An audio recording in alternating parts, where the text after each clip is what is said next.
So like it's military.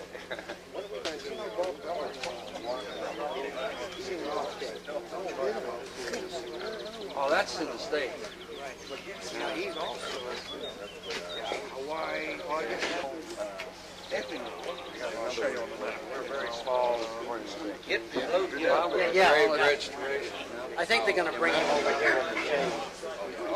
And we're probably the smallest of the Oh, you can get there on the free. The main job is twofold. One is that we maintain this cemetery in a standards that you would hope to find in the United States. Speaking about that, I personally feel that we maintain these cemeteries are veterans, and I would say approximately 75% of us now are retired military. I am a veteran. I am not a veteran of World War II. I am a veteran of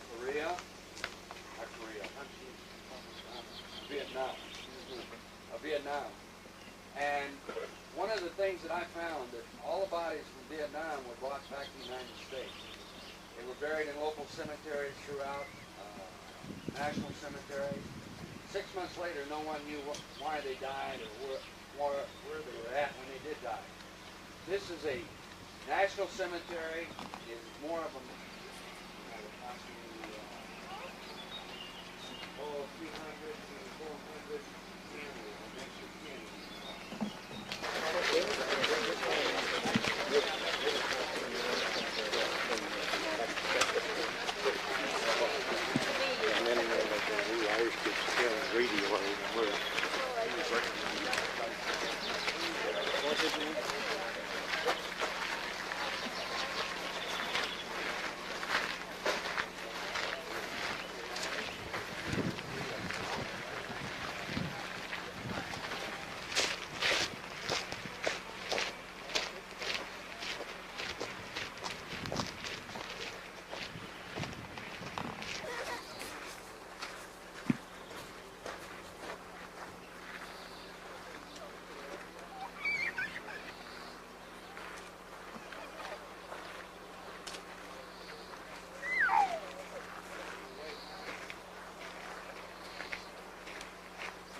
to do is oversee what they are supposed to be doing.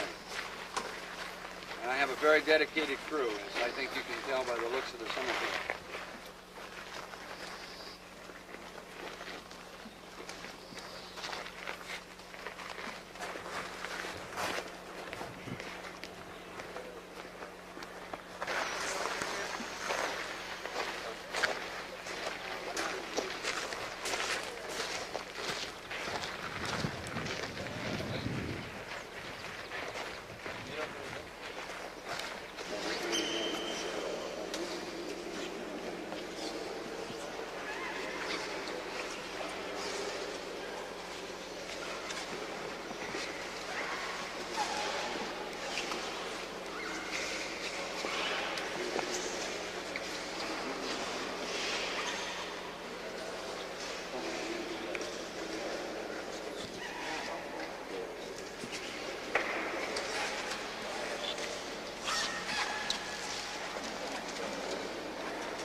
25. And then you go across the grade 92. It's down at the bottom of the main. On the base side, down at the bottom. No problem. Not ready to go on. They're going to take y'all going around. That way you're going to be able to get a lot better picture. You'll be able to get some.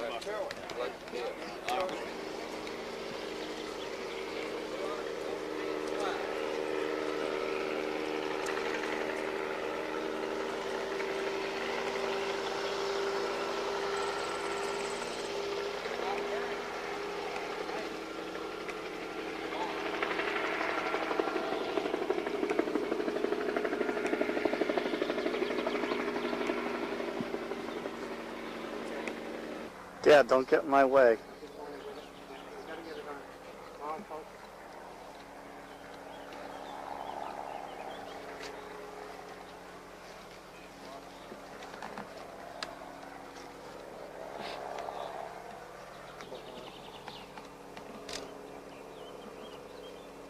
Where was he killed? Omaha.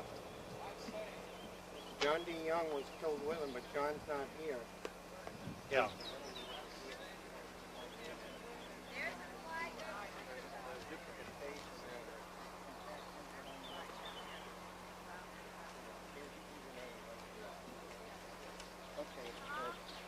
I want to get up in that.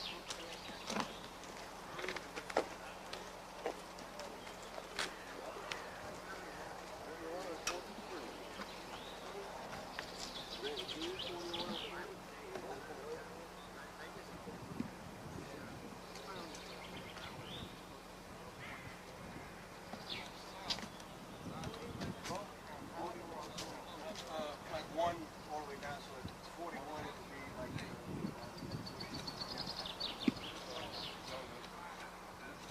every other row line at the base of that headstone would be small marble. Okay, the road starts from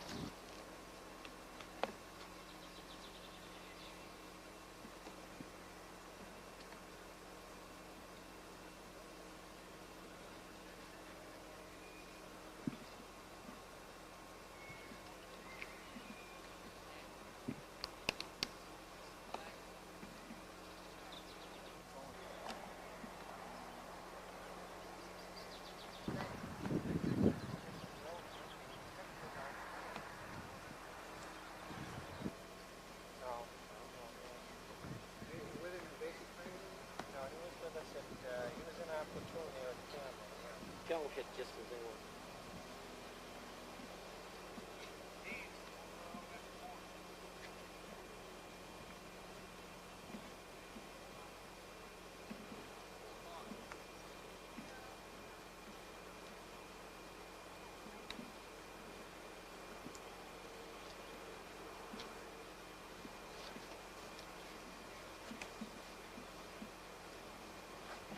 I want to find John P. O'Reilly. He's on K31. Would 31 be down that way? that one. Going up? Yeah, 31 is over this way. What's 31, number 12. Road 31, number 12. 31's back that Okay. way, and then that way. And which way on the other end? That Okay. way. Right up in there. Away from 12. That's no Get a P.J. O'Reilly.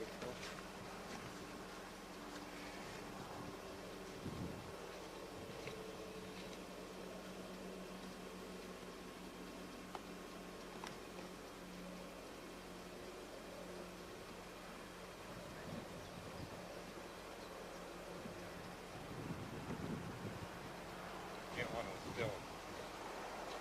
Just a buddy.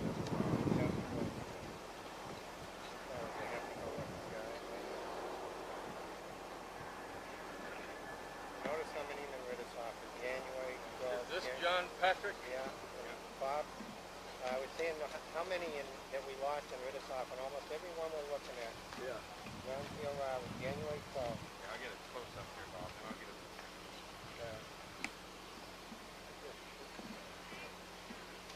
Dan, come over here so you can get the name good. Okay. Yeah, with that little one. It doesn't work for me, but this 6 feet, yeah, 6 feet. Yeah, at least 6 feet.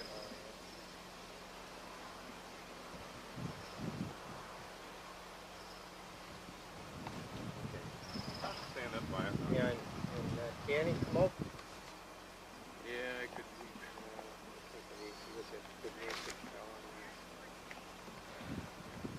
He's a sweetheart. He looked almost 14. Yeah. In about 6 months. Yeah. He didn't have a monopoly on that. No, we all. I looked about 14 too. That's a nice. Well, you still do. I figure I look at 1,400? Let's see.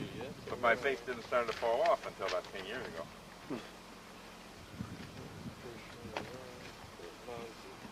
I did want to go to J37. Okay, that's right over here. Hey, it's gotta be back here, yeah.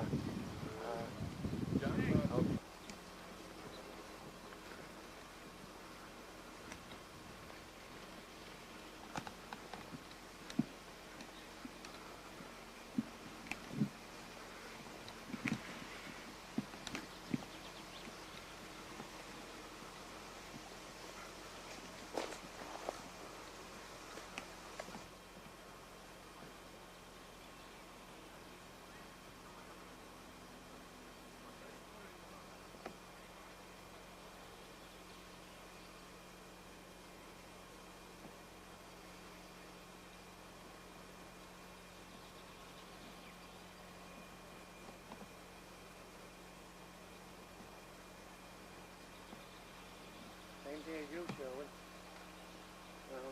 That's right. Yeah, That's right. but you got chopped up. I don't know where the first platoon was. I'm not sure. Bob, was it the first platoon Mousy was in? Yeah, that's what I thought.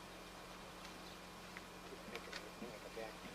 There were a lot of guys up back up on the hill there, weren't They there? were, yeah. They're actually missing in action for a while until then. We thought he was going to be all right with Tony Stay there.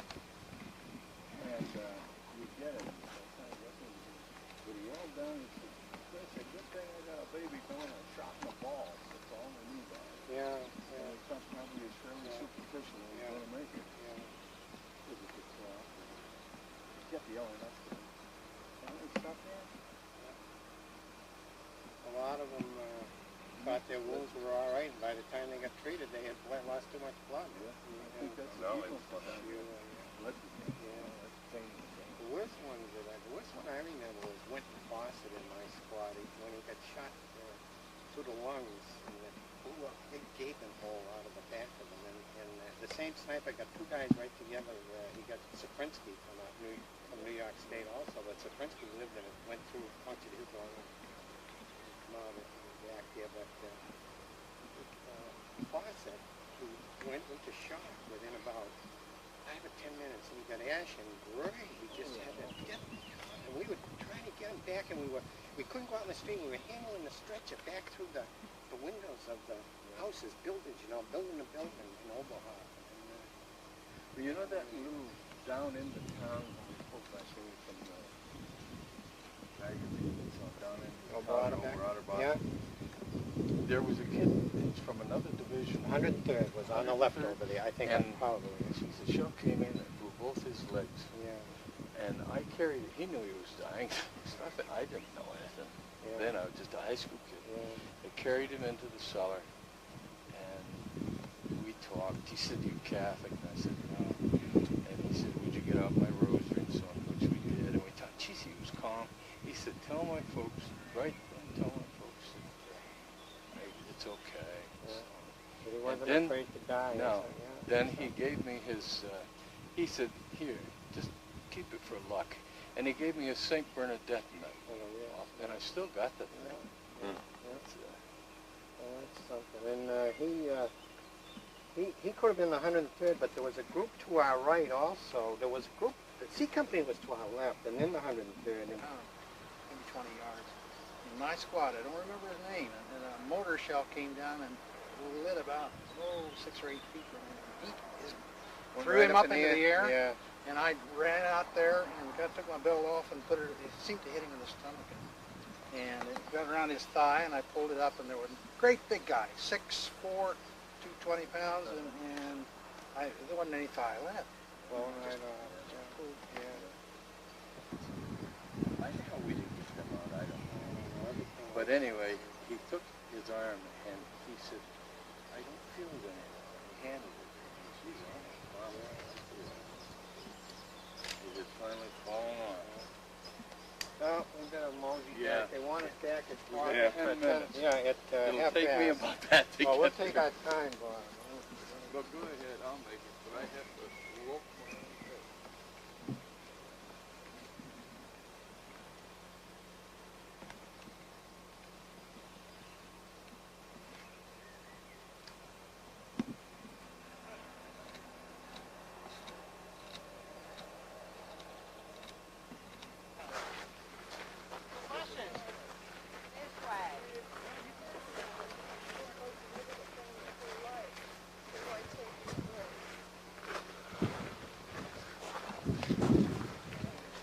You have to get close so you can zoom it in. Yeah. Well, there's no sunshine there. Sunshine. Yeah.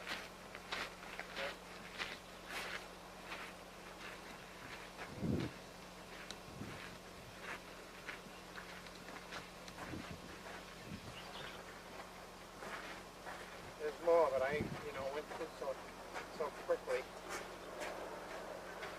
Oh, sec, we can go through this way. During the war, my wife came down with me. And when she went back, Still got it. they ostracized her.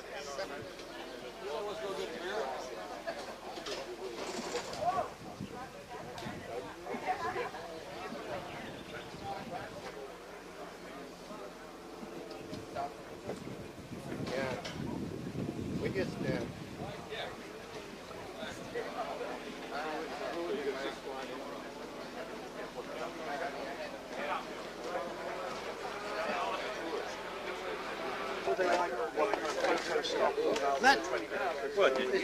They want to go and hunt for things where somebody shot at them, where the crowd captured them, see?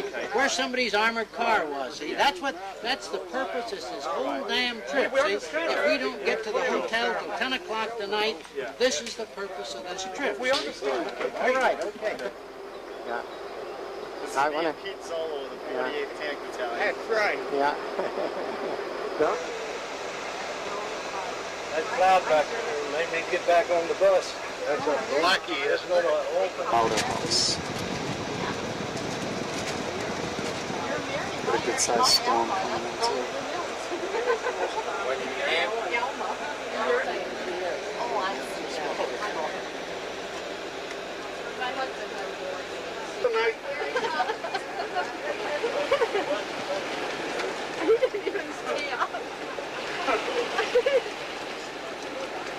We're stopping here again, I gather, for 15 minutes. I know some of you haven't been here, but I think on the other coach, a lot of them were. So we're stopping. It's now 25 to 5. We'll get back on again by 10 to 5. This is Barenthal.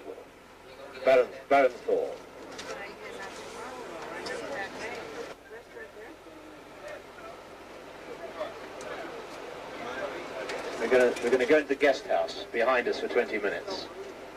Guest house behind us there. They're going to see if they can find. Now, nearly coming up to 15:15. We'll say 25 to. Pull hard.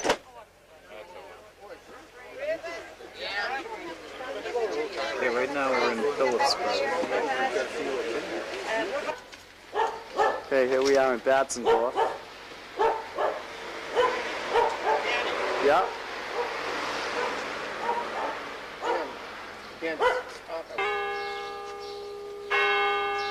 The river where the Germans charged out of. That's the mayor's residence. Right there?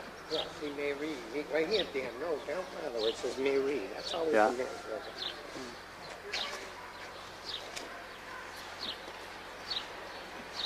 Yeah. Yeah.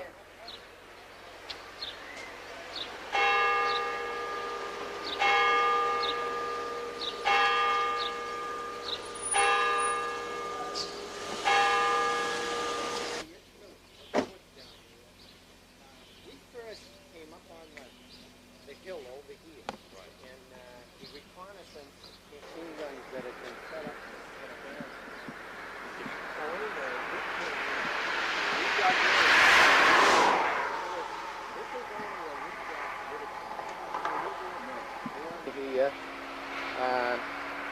some of the mortars, one of the mortars hit off the back of the tank, and I don't know if you remember Roy Talbot and Bellstat. They were in a platoon. Well, we call them Rat Hole, Robert Bellstat.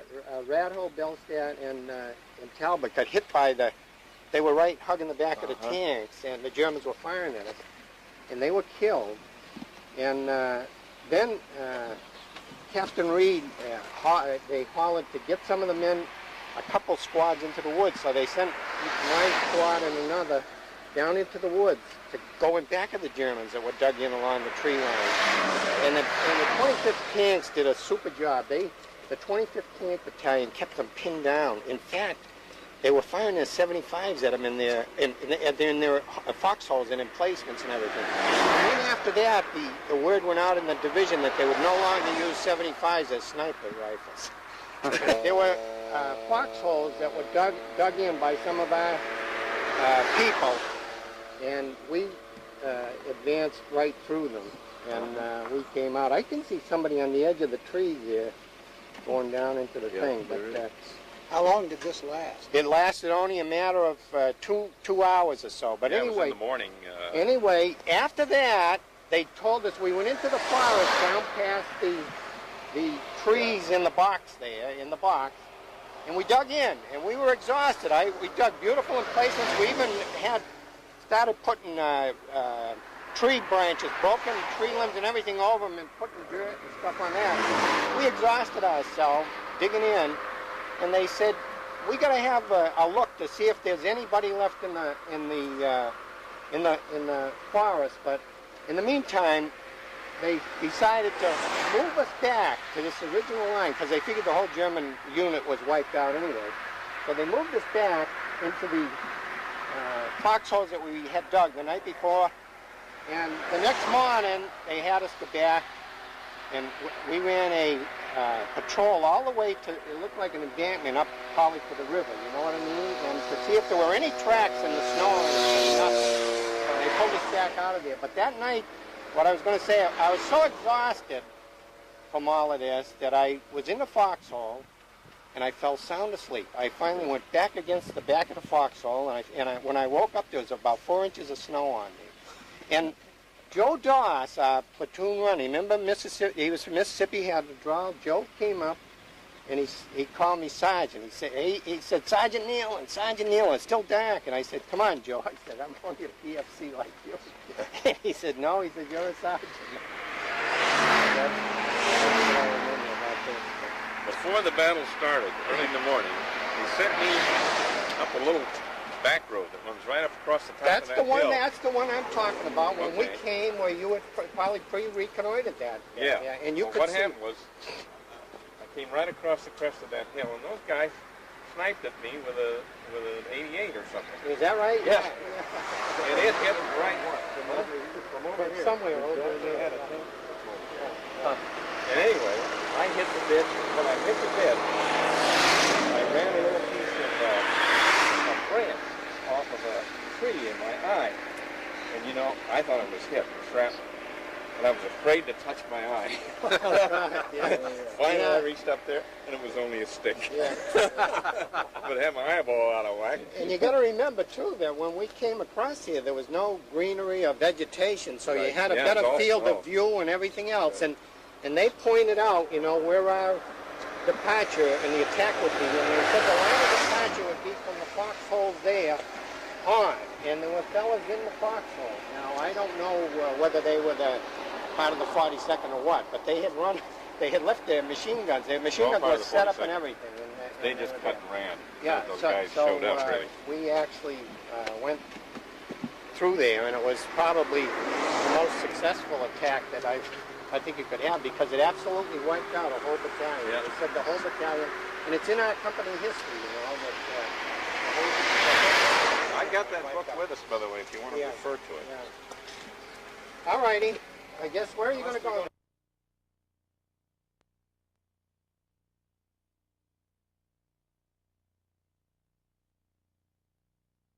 And we will buy one, but the building stands all by itself.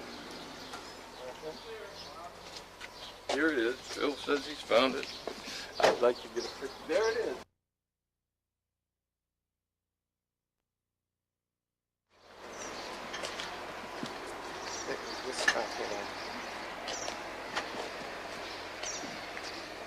Col Mairie. This is where they did a lot of the initial work on Bob's leg after he had stepped on the shoe mine in the forest. I was brought right into that front room on the right, and then they brought me in behind, and Captain Battendorf did some... Battenfeld. Captain Battenfeld Did some operating. did some operating on Bob's leg right here, Danny, on that room on the right. Okay. Yeah. And Nominee Eliason was one of the aid men that was involved with Captain Battenfeld when they took him here to this. Okay, now Very good. this farmhouse down here with the gate on it, we had the wire section half-track in there, and they dropped a mortar shell right in front of the gun and started a fire. Is that right? Yeah. That means And we were trying to put it out, and it had all these mines on the racks on the sides, and the mines were burning and smoking. So I was picking the mines up and putting them in the horse tank. to soak them up so Yeah. they wouldn't go out. Then they got a tank over and got the cables on it, and we pulled her out, and we got down the street about as far as that red car, and some of it blew up. Is that right? Oh,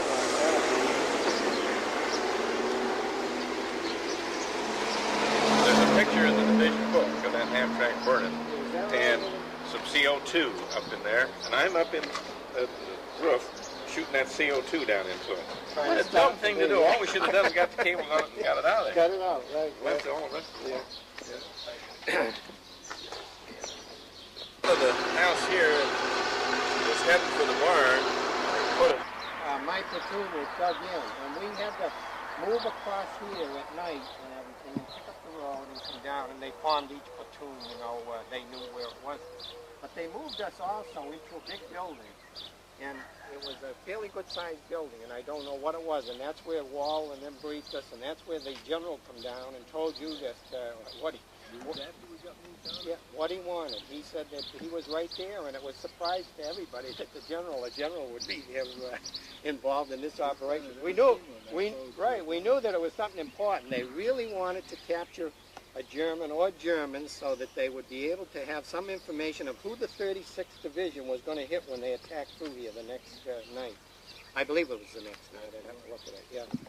And we flushed out no one. But the 36th, then we went back afterwards at night to our original foxholes and everything on the hillside over there, not too far up. And we used to watch all day long. And this new Lieutenant Napier came to us, and Lieutenant Napier we had actually really had good fortified positions. We even had logs on some of them, and fire and things. And I had just a regular foxhole, but Napier was on the foxhole over to the right. And the guy was telling me, he said, in the combat patrol, that they wanted to flush Germans out of this section of the woods here, where they had observed them, and they knew they were dug in and fortified. And they sent our 2nd platoon on the right side of the road, and Ray Loha's platoon on the left side, and Bob Davies and Lieutenant Miller, Stan Miller's platoon, went on the other side of the woods, which is over there about 100 yards. Right. And they were to, not even 100 yards probably, and they were to flush Germans out towards us, and we were to capture them. Okay. And that's what we did, what we tried to do until they stepped on shoe mines, and 3 of them lost their legs, and a couple of them were killed. So. Now, there was a German line That's good, Dan. that was dug in, and we knew there was a machine gun nest on the end of it. And the plan that I took one squad across the road to that, and we were, I don't know, within 15, 20 feet of this machine gun nest, could easily hear the 2 guys talking on the end and all this sort of thing. And I was supposed to send a fellow back to contact the rest of the platoon that we were ready to jump. And so I went to whisper in his ear, and I shifted weight, and the damn line went off, and it blinded him. So I let him out. And that was the end of that whole thing.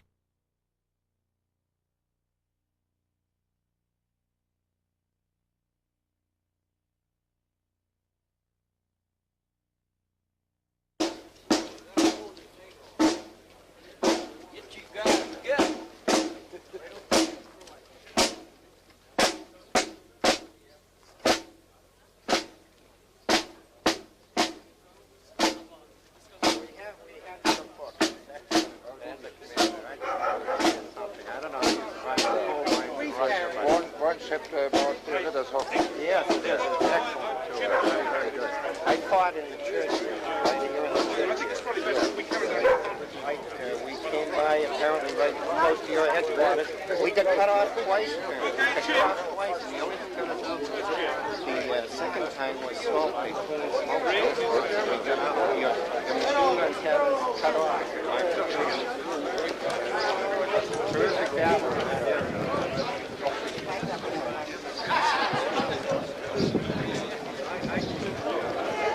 Go on the other side.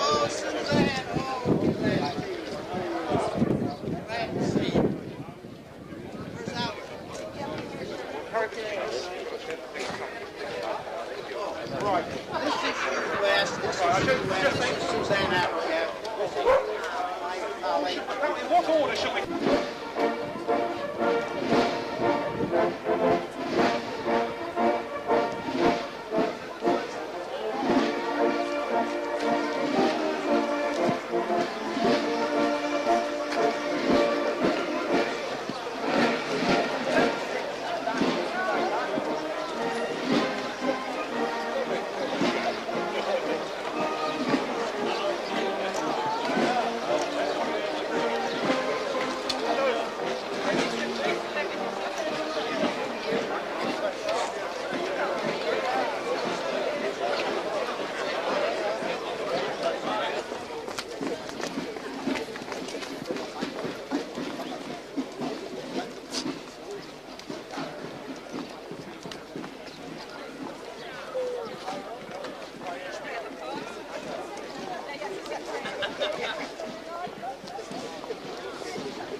And thank you for your participation in this ceremony commemorating the Battle of Hattin-Rittershausen to pay homage to the victims, both civilian and military, of this terrible conflict. It was in fact in 1945, during a period of 13 days, from the 9th to 21 to 21st of January, that the villages of Rittershausen and Hattin were set on fire and blood was shed. A nightmare lasting 2 weeks for the inhabitants, caught in the middle of the German-American troops, whose tanks and infantry were engaged in the most violent battle of the North Wind operation in the north of Alsace, because it allowed to Americans to check the Germans' advances and consequently to save Strasbourg. But for the two villages it was a real tragedy. A large part of the population had not been evacuated and found themselves directly in the line of fire. The fighting went from house to house, from floor to floor. The cellars collapsed one after the other under the fire of the shells. Everybody, soldiers and civilians, lived almost 2 weeks of hell. The losses were heavy on both sides. They are estimated at between 1,200 and 1,500 Americans and 2,000 Germans. The two communes were drained of their lifeblood after this massacre, resulting in 114 civilians. In Rittershausen, there were 31 victims. More than 80% of houses were destroyed. In our village, out of 92 enlisted by force, 27 never come back home. For the survivors, winds and desolation. Today the wounds are healed, but the history of this terrible tragedy will always remain engraved in our memories. Today we want to remember these victims, both civilian and military. Let us salute our dead, whatever their nationality. It is is our duty never to eradicate from our memory their sacrifice.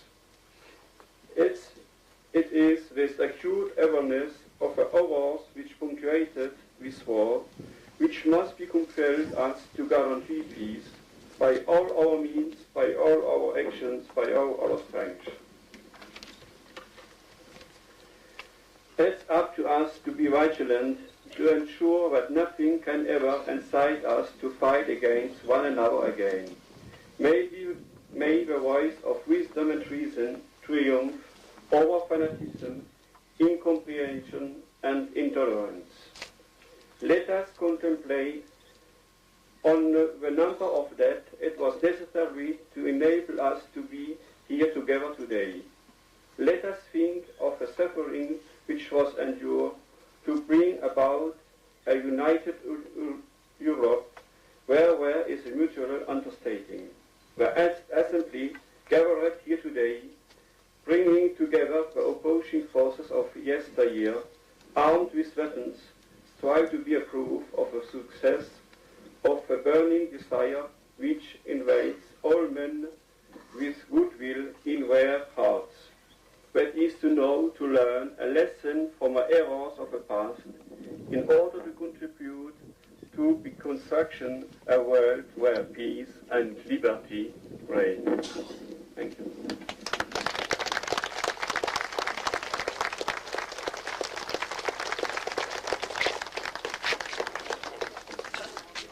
Great privilege to welcome so many veterans of the 14th U.S. Armored Division, delegating the brave 79 U.S. Infantry Division and part of the 42nd U.S. Infantry Division Rainbow. After 45 years, it is hardly to understand why two peoples were fighting against each other doing their job. We are complaining the hundreds of casualties, dead and heavily wounded young soldiers, but especially the death of more than 100 of civilians who could not escape the inferno of happened in Ardennes-Alsace.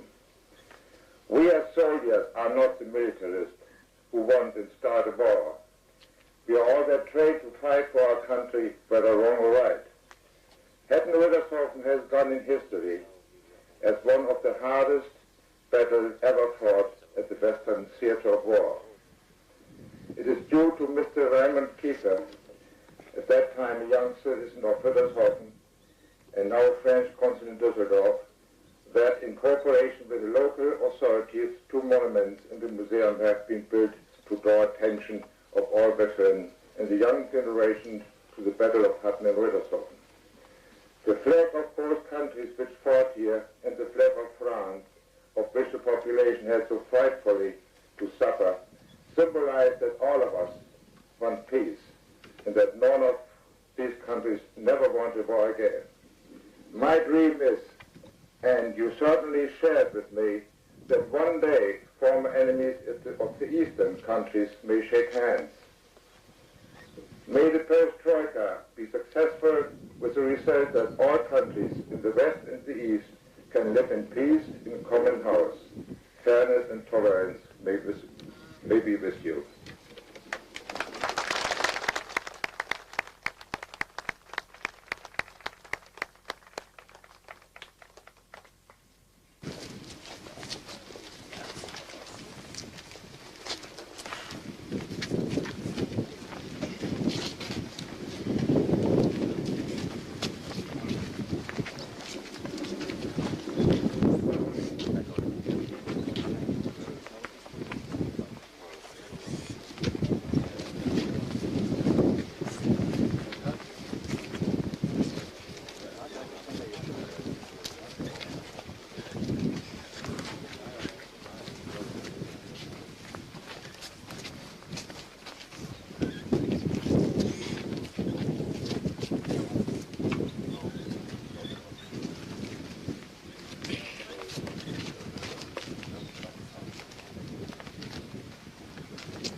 The only reason I came back was to meet you. Because this fella and I, at Rittershofen, we were as close as 150 meters.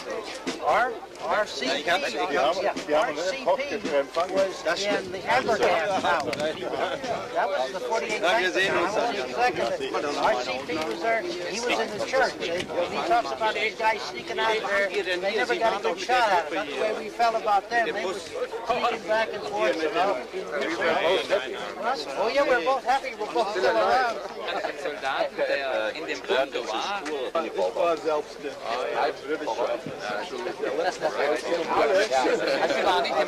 Weiß man nicht, wer am Bunker war.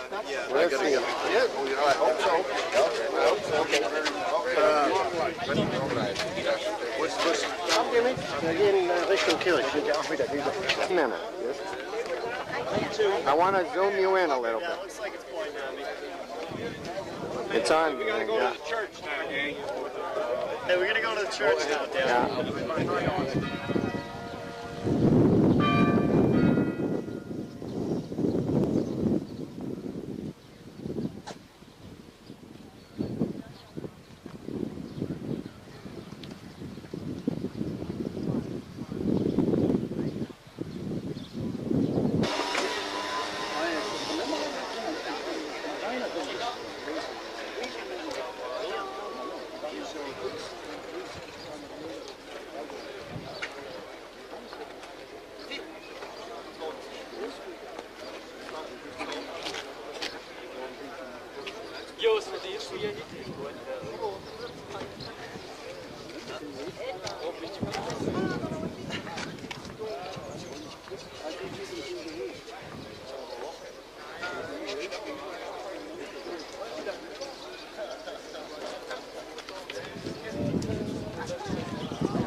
side because we could see the Germans coming out.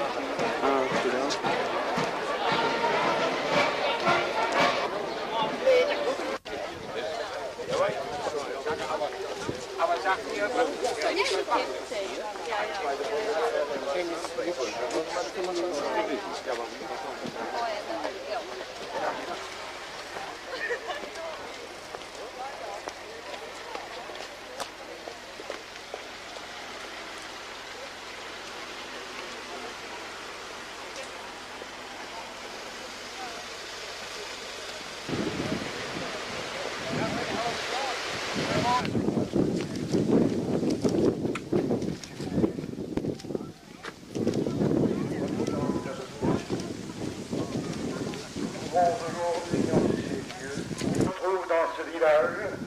Cette fois, mort de la notaire, dans le bivouac, et reconnaît du 21 au 23 mars les ouvrages du Westphal, malgré les très vives réactions de l'ennemi, exploite hardiment le 23 mars la chute d'un de ses ouvrages pour s'infiltrer à travers les occasions.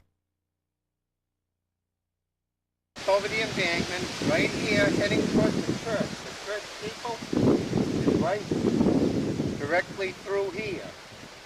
And that is where our point of attack was leading to. Well, when we get up here in the open orchard, there weren't these many trees, but there were a few around. The Germans put in intense artillery, mortar, and machine gun and rifle fire. And in this orchard alone, and especially closer to the village on the second day of our attack, we were repulsed the first afternoon. The second morning, we lost 11 people along the buildings there. They were killed, plus a lot of other casualties. We lost, in the first attack, in my squad, Lester Pruitt was killed right about in this area right here, right in this area here. And in the second attack, when we attacked, it was foggy. We brought some tanks. We had 3 tanks up in here from the 48th Tank Battalion. And when we were ready to attack, they held us up because the fog was here. But as soon as the fog lifted, a little bit, we saw some tanks moving down there, in that direction down there, which was open, in that open field along there, the pool table. We had German tanks. We had tanks moving to our rear. We thought they were American tanks. But all of a sudden, Colonel Cavan of the 48th Tank Battalion says, "My God," he said, "those are German tanks." And pretty soon we were involved in a vicious tank battle. 2 of the tanks next to me went up in flames. I only saw 1 tanker get out, and he was badly, badly burned, and he got back down over the road embankment. And the German tanks down in the field, down in the open field, there were 3 of them knocked out. But I believe that there was other tank fire coming into this upper part of the orchard right here where our tanks had come up to support us. I think that there was intense fire, and some of it could have been coming from other guns that were zeroed in on our tank.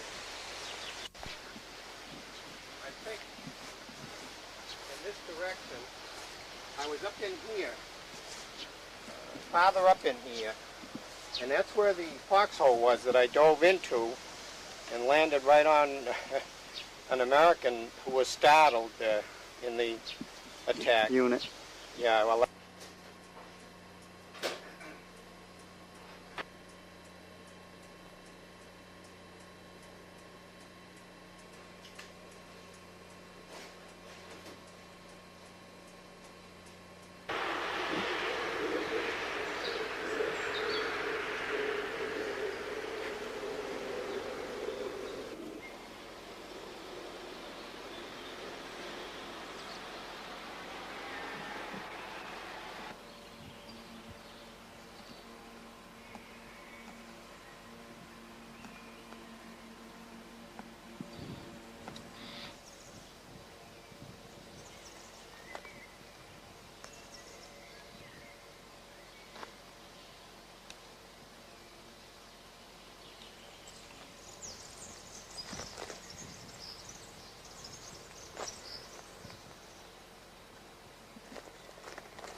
Yeah.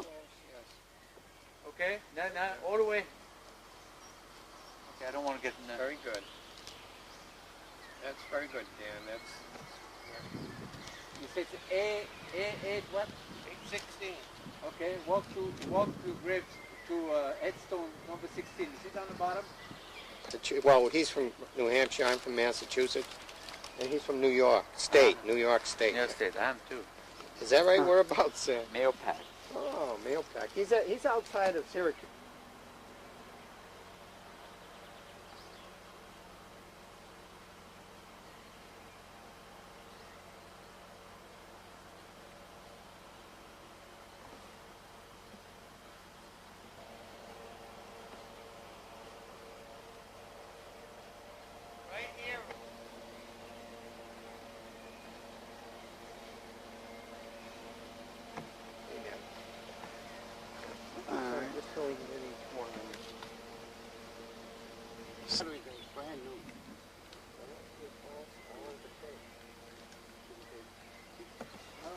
Wait a minute. Guy in the 19th. 19. Raymond Barnes. Okay. Raymond Barnes. Okay, now we've gone to Baxter. No, I mean. Very good. Now you're gonna come on, Dan. That's good.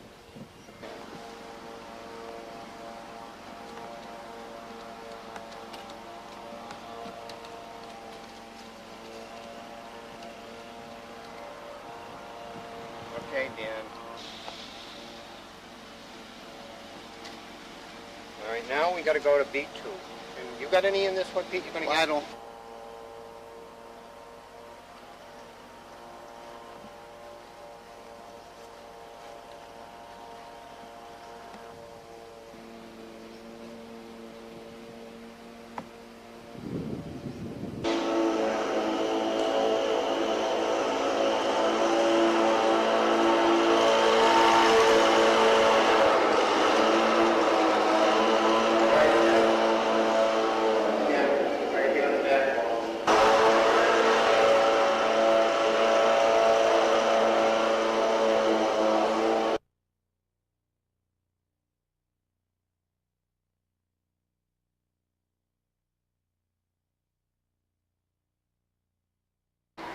Ja, maar haben Sie hier geklagen?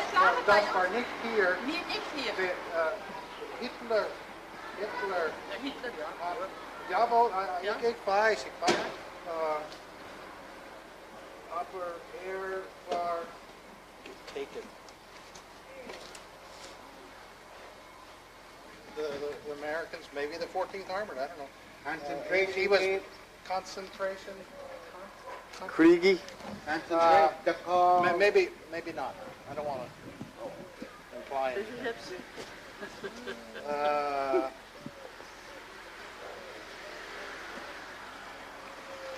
Wenn ich Ja. Hier. Hier.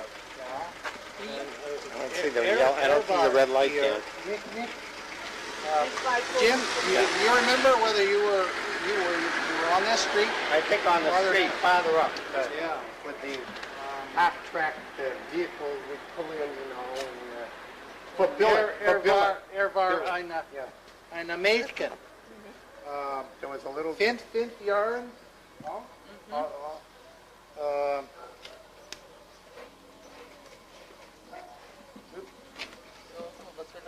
Mich. Ja. Zu mich. Ja. The little girl, yeah. She said, Ja, is het dan?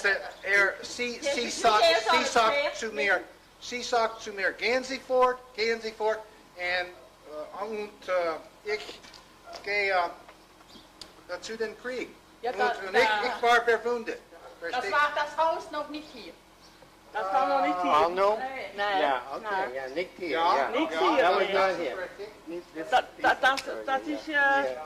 Dat is gebaut worden, zijn concept.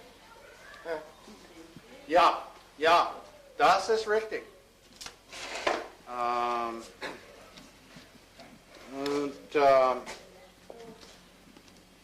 Sir? German grandmother. And here is, there was a strong family. Deine Mutter war streng.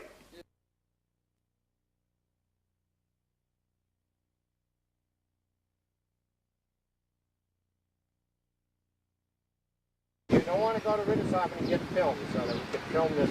That's a big store. Sure, yeah, pull down back in and we're doing things. Who's got the money though? I got money. I've got a lot. We got to get gas though. I mean, that's. I'll pay you. I'll give you all the money in Americans. But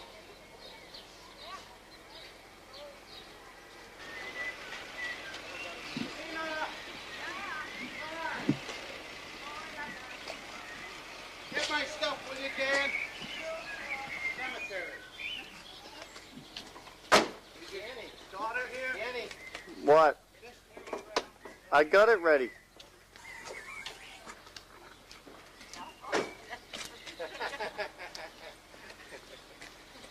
This is Lena. These are my comrades. Yeah. Very nice. to meet you. Very nice to meet you, Lena. Guten Tag. Aha, einer Durchgang. Oh, wait a minute. Yeah. Lena, Yeah. here's your age.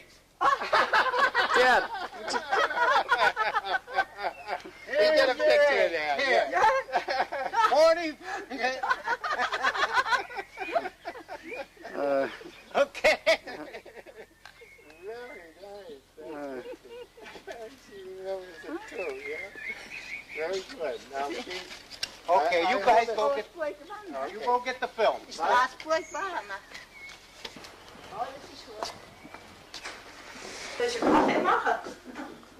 Where's the little girl? Ha! You got.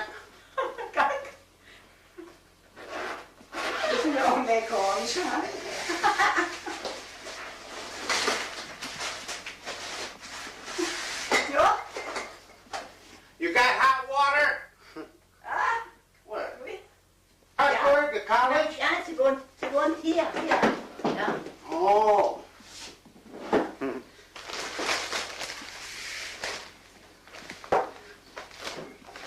This is the tank driver. Oh. The tank commander. Oui. See?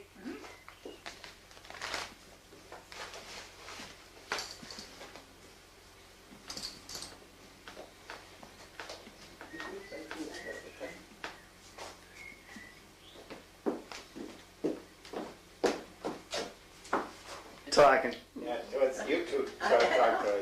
Yeah. Go ahead, Dan. Yeah. Coffee good? Coffee good? Gut, ja. Good? Gut. Cookies good? Gut, ja, das. No, this is good. Schön gemacht. Besser. Gut, so. You want to exchange, give the present now, Pete? Yeah, you give the present. It's right. Yeah.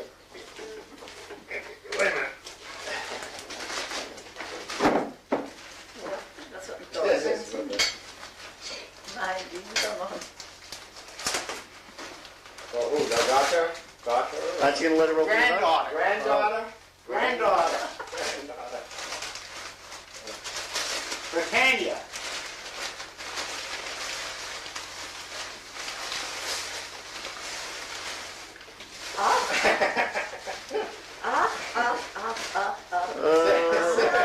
University.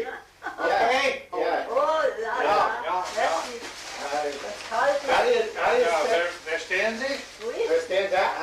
How do you say Universität. University. Syracuse. Yeah.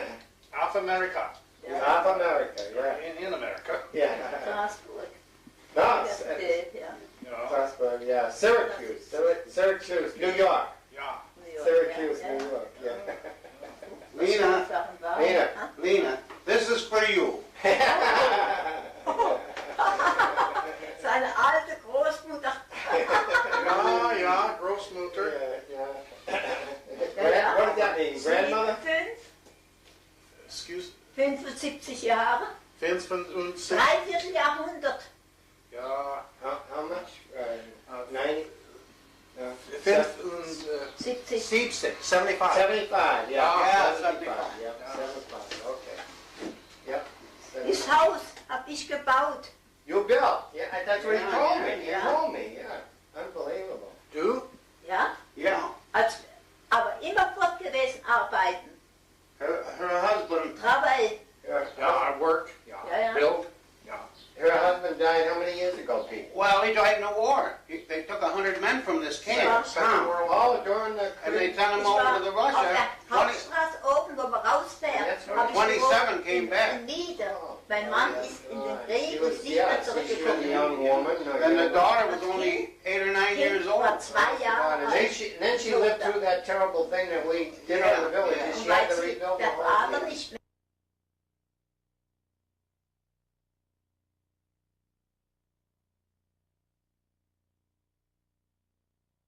The street runs parallel to the street that you want to go straight. Danny, did you get a lot of this up that street? That's the street. No, I didn't drive up it. Get over here. Where's the tobacco store? Wait a minute, right there, over there. See it right there? Just pull in here. Wait a minute, Dan.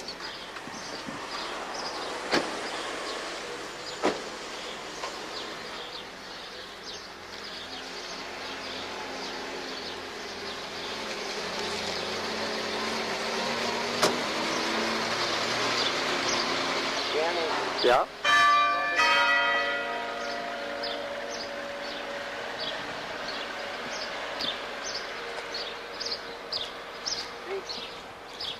We just aim this right up the street here. Yeah? And pan on the restaurant and pan up the street. Get the restaurant good, because Okay. that's where they come down. But the thing had a bigger curve in it, and the church in back here. And that's the building where you spotted the Germans from. That's been this was all destroyed. The center of the town was destroyed, but they rebuilt it. But these were the areas that we captured the Germans. Hey, you want to take a walk down the street then, Dad? No, not down the street. You've got the cemetery there. Yeah. Hand back to this corner so that they can see what I'm talking about. Okay, now pan up the cemetery. All right, let me zoom up. Danny, Yeah. pan up here. Okay. Only do it on that.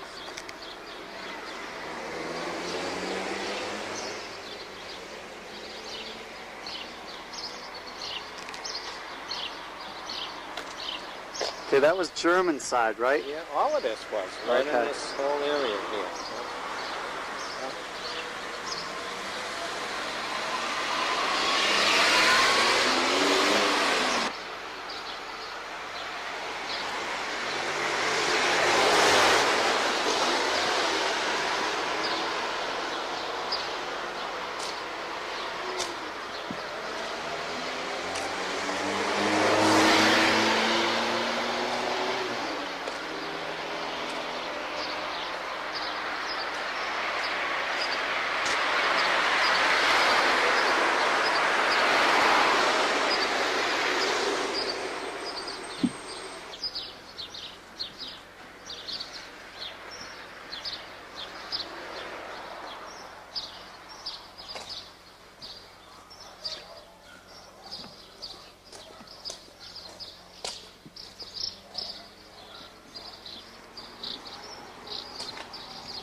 Yeah.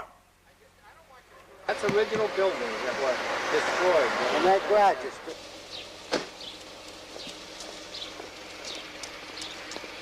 I wanted to see up here. Okay.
Okay?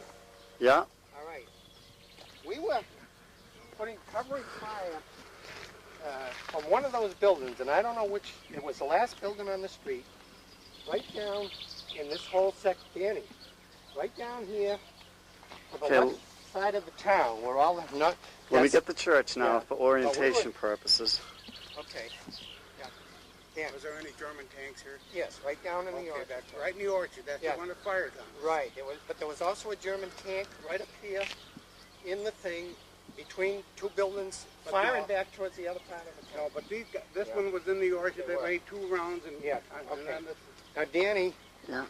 up over here, on the Leadersweiler Road, when they started their counterattack into this, they were trying to come in, Combat Command B had an attack. They had a couple attacks, and they also had one attack in which they supported the 79th Division, one of their infantry battalions. And I saw a man run after the Germans fired on them, coming over that thing, and he just kept running and running and running, and he ran 200 or 300 yards all by himself, and he finally dove into either a parapet or something. I don't know what it was, and that was the last I saw. But he was the only man that continued to run. The rest of them, the attack broke with all the heavy artillery fire and everything. That was one of the bravest things I'd ever seen.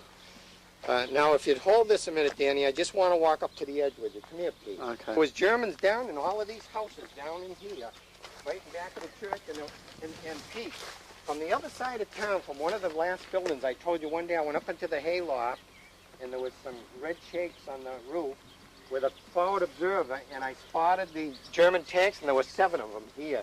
And he got on the radio to call thing, and they must have spotted us, and they let us have everything. I came down out of that hayloft. Were some of them white? Yeah, no. The ones down here, I could make them out, so I don't believe they were white. I could make them out. They could have been partially camouflaged, but I could see them right in the thing there, along the trees. But I'll show you where they were down here, because I could see the tracks. See, they couldn't camouflage the things right down into the things. The Germans were on this other side of town down here, and you can see.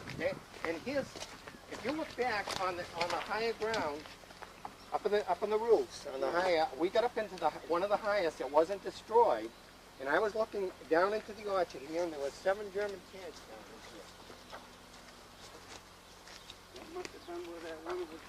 Oh, they were camouflaged, and they were camouflaged so you couldn't make them out. When we were up in that building, we knew they were there, but as soon as we started firing, all of a sudden, they pounded us, and Buster got a piece of it right in the eye right away. See, I didn't pick that tank up until after he laid the first round in. Yeah. And Zinkside had problems getting his Yeah. glasses out. Yeah. Danny, just walk along here slowly, and you'll see that this is the area past the church, and all along here, Danny, there was all along here there were trees and everything, and all along here at that time, all in this whole area, at that time that I saw them, it was only that one day when I saw the tanks. Other days we didn't see them, but they had moved in 7 tanks right along here on the opposite side, you know, more towards the church. They've got a, if you notice now, they've got an athletic field or something down here and everything else. But before, Pete, all of those trees went right through this whole area. See, there's the church. The whole orchard. It did. The whole orchard swept along the side of the town that way, and there were a lot of these trees, and there were 7 tanks that had come in, and apparently they might have come in that night before, and they were under these things here. And we spotted them, Danny. If you look here now towards the village, you'll look there, and you can see that. Dan, come down here, please. Come down here. Look back towards the roofs and everything, going back up the street from there. We got a view of them, and their tanks that I'm talking about, the 7 tanks, were right here, so that I was looking down past the church. They could be anywhere down in this area. Got to be in this area because he was shooting at it. Yeah. He was shooting this way at us. Yeah, right. But we don't know with all those buildings, you know, what was knocked down and what wasn't. That's right. Yeah. Very good.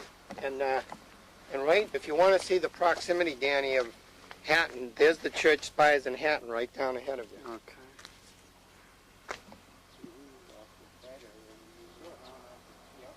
Danny, do you know why the Germans had great artillery fire and everything? The mountains? Yeah, because they had their artillery batteries over in those areas and back of those hills, and they just had their observers up in the hills, and they could direct their fire from back in those towns. They controlled the thing overlooking the battlefield. Constant burping, fire, automatic fire and stuff. Yeah.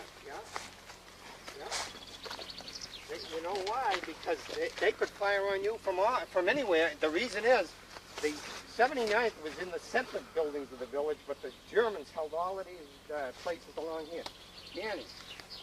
Danny, up here along the edge of the thing, looking down that way, there was a German tank, I told Pete, between a couple of the buildings, and we couldn't get a good view of them, and the Germans controlled that, but we could not get a good view of how we could get a shot at them with a bazooka without getting killed before you even raised the bazooka. But anyway, they had their flanks protected. But anyway, there was a foxhole in there, just probably 30 yards from me, and I could see the condensation of his breath coming up, right up from the foxhole. So I knew there was a guy in there.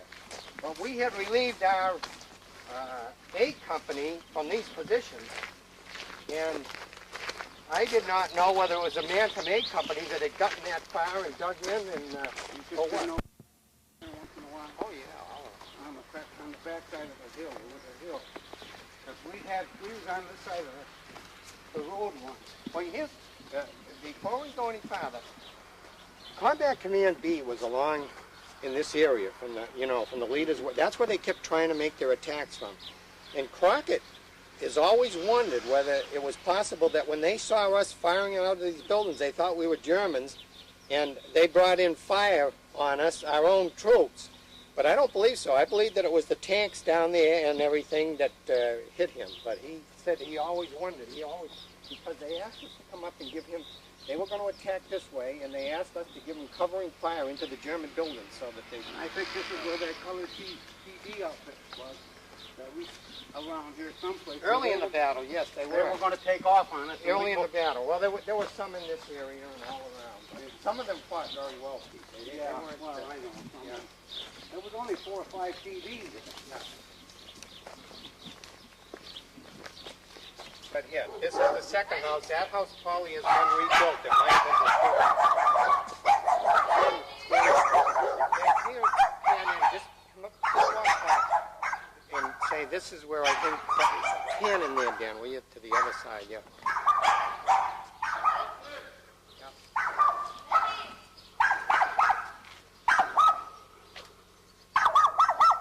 See, that part was all rebuilt. All rebuilt, yeah. See where the blocks are Yeah, yeah. So, and this is where I told Frank, I said, go across the street and get out a few houses and the aid men will take care of you. This is the way, as I remember.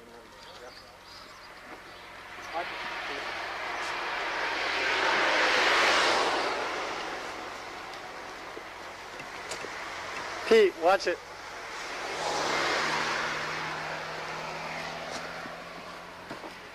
They've been, so much rebuilt that you can't, And Pete, the original buildings could have been in there, and these could have been added on. Yeah, right, but it was in this area that we were firing down into the thing. And I thought it was the last house in the street, but that one looks more like it down in back of there. That would have been the place. And I remember a road sign looking out in back of it that said Leaders Wild, and it showed, so I said, this is the Leaders Wild Road, right? Yeah. Now, these buildings in this end of town have been rebuilt, so I don't really know which one is the, I don't know. And there's a car coming. Wait a minute, Danny, this end of the town is where we pulled out of on the last thing and went over rode out on the backs of the tanks, out over the rear end of the town, through the orchard there, and headed to Kuhlendorf, which is around in the back there, and we got a ride on the tanks finally. We hit, I won't cover.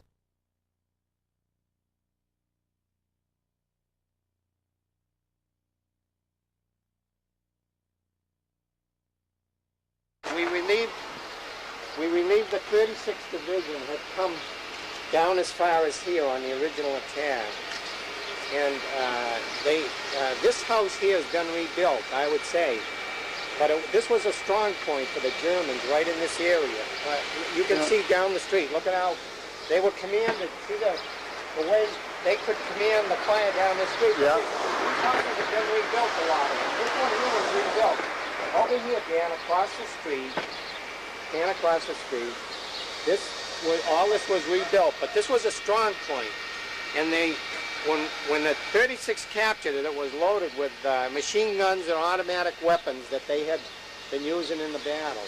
Yeah. And then we attacked and cleared the rest of the town, and one of our other companies cleared another section, and then later on in the attack, we went up towards the factory section into an intersection up there, but that's not from here, Dan. You have to get Oh, okay. But if you look just past the end of these buildings, that's where the Motor River runs. The Motor River runs right along the side of it. Yeah. And the Germans were up ahead here in this thing, and they held the wood line up and back of the town. Let's get up to here, Dan. All right.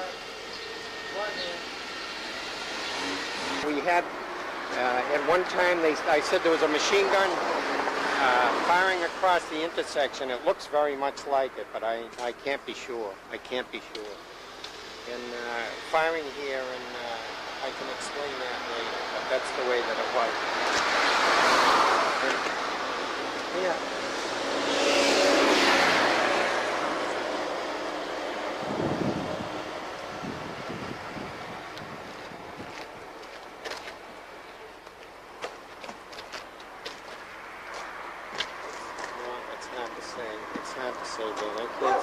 I was going to say that might be where the German soldiers came right up the street and put fire out in back of us, but I can't be. Went on the night patrol? The machine gun down?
Right there, yes.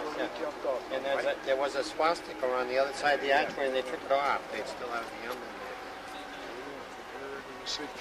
there. Yes. Dad, you jumped off from a different road, right? Towards Ardennes-Alsace? No. Down this road? Right, down this road. Huh. Came right through that arch there, Bill. Then when we got down in here, Danny, I went over and they sent my squad and another squad to the Hostelhof. Do you know where the chateau, you'll see it.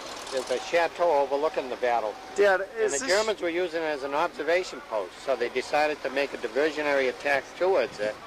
And they said, we want 2 squads, so they took them from my platoon with a platoon of the 25th Tank Battalion. And we started our attack towards the chateau at the same time as they did, right to the left below us. And when we got up about 50 yards from the chateau, the Germans opened up with everything the same way as they did with them down there. At the time I was there. And we saw a German soldier run out the back of the chateau and down over the slope on the hillside, and all we could see is his head because he was just thick. We didn't hit him, but he got over the hill.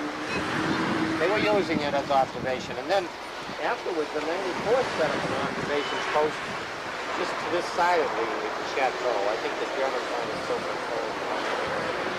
But they after Was that the first time we were up here? That was in December, Task Force shed? Task Force shed was on the right of us, right on the right. Yeah, and the 103rd Division was on the left, and this is when we get up to Oberauerberg. And my company was on the right side of the road, and C Company of the 68th was on the left side. And we get on to the 62nd of the fight up here. Yeah, but that Moscow hot chateau. What are we going to do now? Are we going to invade these people? They'll be sorry.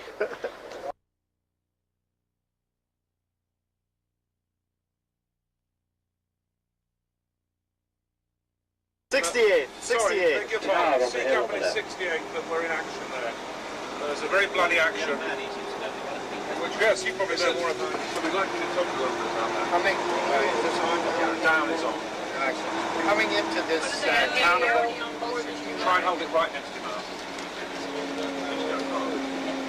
Coming into this town of Oberauerberg, on the left side, C Company of the 68th Armored Infantry attacked on the left side of the road, and B Company on the right side of the road. And the 103rd Infantry Division was over on the left. But this hillside that you see here had forts in it, fortresses. And later on, when we pushed back, when we were pulled back out of here, our tanks were firing into the apertures of the forts to no avail. But in this little town, which is a beautiful town, the Dragon's Teeth were on the hillside above the town. And our attack elements advanced over the hillside up into the Dragon's Teeth area, and they called it Shrapnel Hill because they took 102 casualties in this action. And it pretty well cut down the effectiveness of B&C Company of the 68th Armored Infantry until we got more replacements. But on the other bus, Sherwood Nelson, who came, he was wounded up in here. He was shot through the back, punctured his lung and everything. And he came back, but the Germans blew the bridge over the Ill River. It's a little tiny river, but the Germans blew the bridge over the Ill River so that our tanks, the 25th Tank Battalion, couldn't come any farther to give them close-in support. And because of the tremendous fire the Germans threw in on them, especially mortars and artillery and everything, they casualties got heavier and heavier. And there were a lot of acts of bravery trying to get those people back out of the Dragon's Teeth that were wounded and in that area. And on the other side of town, I don't know if we'll get to see it, but there's a little cemetery up there. And I don't know if you know Dr. Bob Davies, who was on this on this bus before. His platoon, he was a sergeant, and Chet Green, the big fellow there with him, they were both sergeants in the platoon, and their platoon advanced the farthest on the right of the cemetery. They got way up over the crest into the Dragon's Teeth area. And I was fortunate in this action because just before we launched the attack, they wanted 2 squads of infantry to make a diversionary attack on the hill. And then the 94th put up an observation post up in that area after we were picked with a platoon of the 25th Tank Battalion that supported us to make a diversionary attack at the same time, which we did. When we got, the Germans were watching us very well too, because when we got to about 50 yards from the chateau, which they were using as an observation post, they poured in mortar and artillery fire on us the same way. And there were a lot of haystacks in the field then. They were the big haystacks, not those little round ones that you see now. And we were diving in back of haystacks. And in our history, one of the funny things is Buster Crockett, who he belongs to the association, and he dove in back of one of the haystacks, and I had a fellow in back of one with me named Wenton Fawcett, who was later killed in Oberhofen.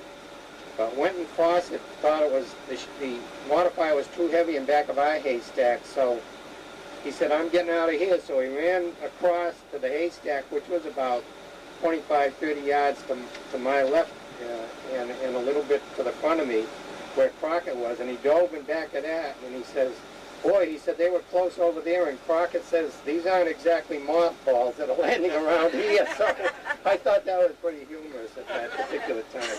But anyway, the casualties were so heavy that tanks couldn't come up to support us, and the Germans... was up here, Yeah, Rusinko, yeah. Rusinko. And went to him for instructions, and he was just frozen. He had complete cell shock, so I could not get an answer. He just like this. Yes. And so we, on the 300, wired in. They said, "Get to read." It was abandoned, so you can see that they finally decided to pull back to the other side of the town where all the vineyards are. Well, there's vineyards all around, but on the other side, they dug us in on the reverse slope. And even then, they followed us with their artillery. And one of the fellows in my platoon, I remember his name was Richard Eggleston, he was killed. And there was another man named, he poured fire onto us at the same time they did. But they pulled us back, and we dug in on that reverse slope. And then it was a matter, they worked all night long, and trying to get these people that were wounded out of there, out of the Dragon's Teeth area. And some of them they weren't able to get out. There were some of them that actually, you know, there's so many there that the fields of fire the Germans had, it was absolutely impossible. So a lot of them probably ended up in German hospitals as opposed to ours, because the Germans a lot of times would take them in. Now, we ran into a woman yesterday.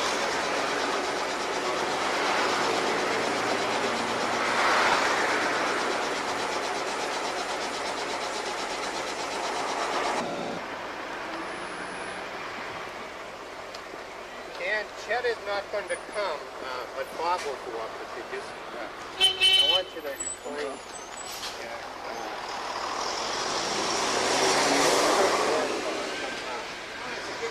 But anyway, Danny wants to interview you on the recorder and explain what you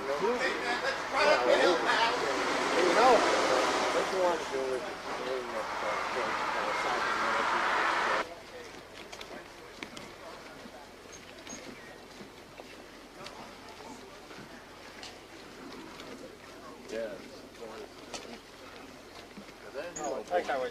that hill seemed a lot higher than I said to them, I told them on the bus, I said, the bad part of it is, I said, they're up here on the mortar and artillery fire, and the snipers are still shooting at them from the back of them. And I said, they didn't have a plan. So see, we took on them. there was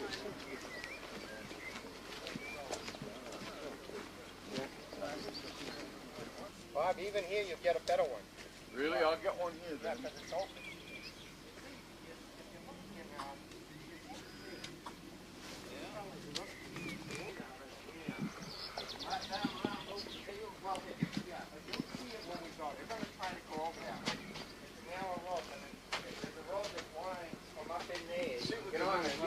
On the other side of the hill there, and come out by the Yeah, so that's what I was trying to figure, how we got them old tanks up.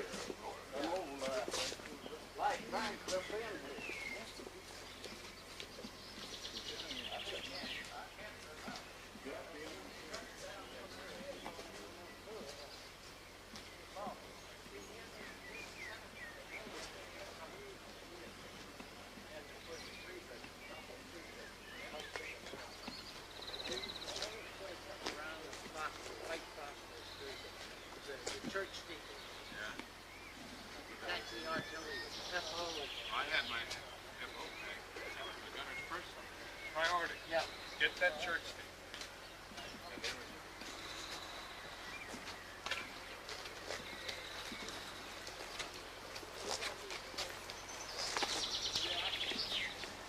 Glasses.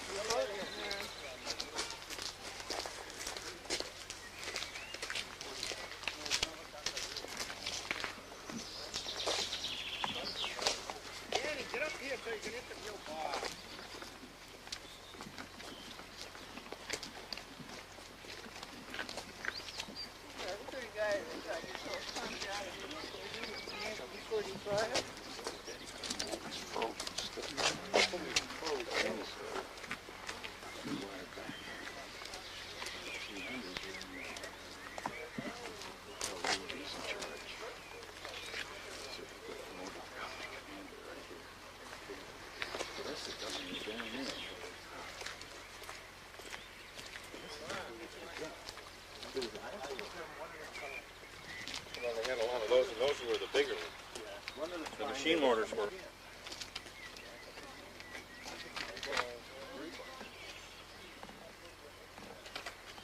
Oh, the overall, and certainly Phil knows the overall better, but our company, we advanced down this hill, and there's a little stream down the bottom, across that, things weren't bad That's at on all. the Ill River, it really is what it is. Yeah, and we came up here, and we began to get sniper stuff thrown in when we got in this area.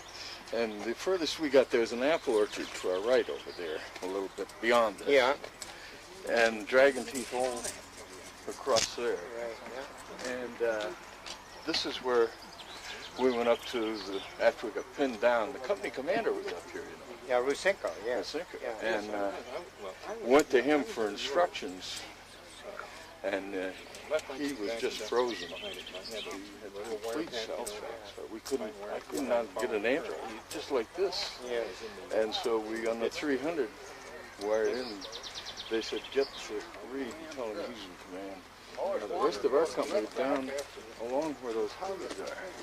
So we came back through and fell into the cemetery, literally, and then worked our way across to the... We had 102 casualties here, George. And there's the chateau. If you look over your shoulder there, where the Germans used it as observation, and that's why we attacked Come on over it. here with me. So All right, let me get a shot of that chateau. That son of a bitch in place. Yeah. zoom her out there, Bob. And then the 94th put up an observation post up in that area after we Zoom got mine out, pushed too. back. I don't know how I'm supposed to do this. 3 little things right in the back. Throw this one over. There you go.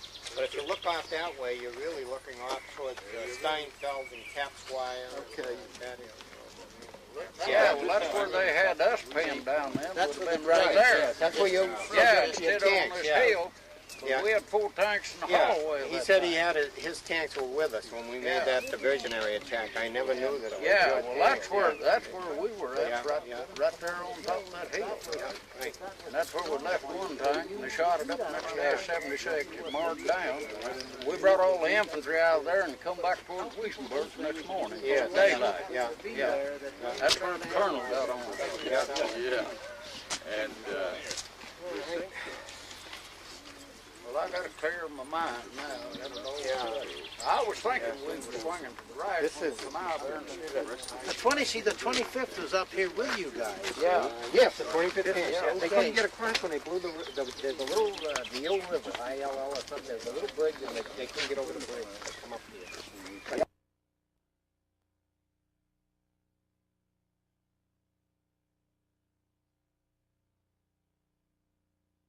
Focus these things if you want to. You bring it down like this, let's say, and focus it.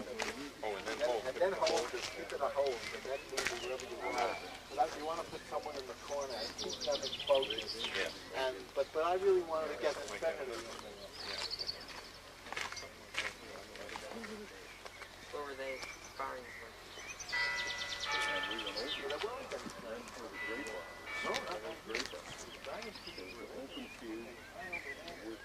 They was there, dug in. They was back there. Right over there. The pillboxes.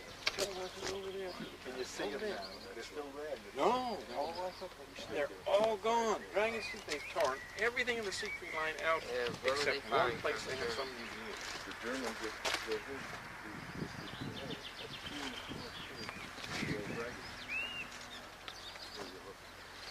and they had tremendous placements in RG2, which told us that it was very lightly held, this area.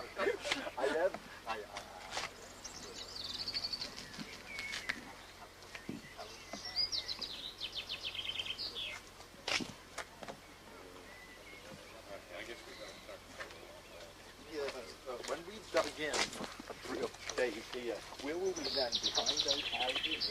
Yeah.